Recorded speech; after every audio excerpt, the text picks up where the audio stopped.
ఈరోజు రాష్ట్రంలో ఉండే 5 కోట్ల ప్రజలను ఓటే నేను కోరుతున్నా. ఈరోజు ఏదైతే మాకు ఓట్లు వేశారు ఇది ఒక హిస్టారికల్ విక్టరీ.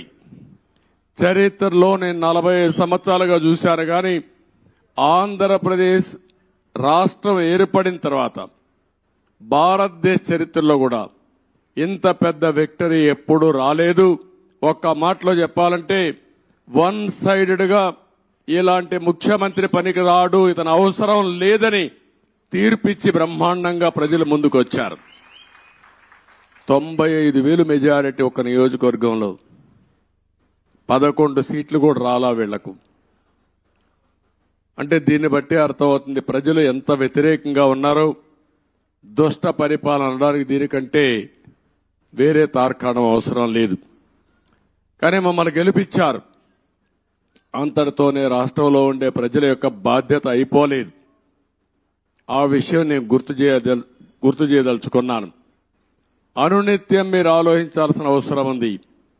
రాజకీయాలకు పనికిరాని వ్యక్తి, ముఖ్యమంత్రికి అర్హత లేని వ్యక్తి ఆ పదవి వస్తే ఏం చేస్తాడో 5 సంవత్సరాలు మనం చూశాం. ఈరోజు పోలవరం గాని అమరావతి గాని వ్యక్తిగత సంపద కాదు. ఏ ఒక్క వ్యక్తికో, ఏ ఒక్క వర్గానికో, ఏ ఒక్క ప్రాంతానికో పరిమితమైంది కాదు. కానీ ఇది ఒక సంపద కేంద్రం. ఒక సంపద సృష్టిస్తే అది సమాజానికి పనికొస్తుంది.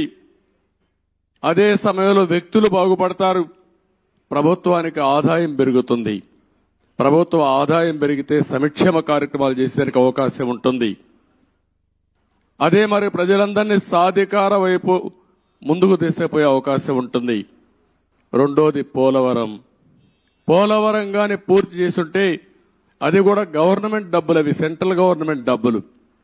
దాన్ని పూర్తి చేస్తే మనం గాని కొంత నదుల అనుసంధానం చేసుకుంటే రాష్ట్రంలో ప్రతి ఒక్క ఎకరాకు నీళ్లు ఇవ్వగలిగితే రాయలసీమ రాళ్లసీమ కాదు రతనాల సీమగా తయారు చేసే అవకాశం వస్తుంది. హార్టికల్చర్కు ప్రాధాన్యత ఇచ్చే అవకాశాలుంటాయి. మొన్నే పోలవరం పోయొచ్చాను. నా ఆవేదన చెప్పాను. కొన్ని వందల సార్లు వర్చువల్ రివ్యూ చేశాను. ఇంకొక పక్క నేరుగా ఫిజికల్ గా 40, 42, 31 సార్లు వెళ్ళాను. కానీ ఈరోజు పోలవరాన్ని గోదావరిలో కలిపేసే పరిస్థితికి వచ్చారు.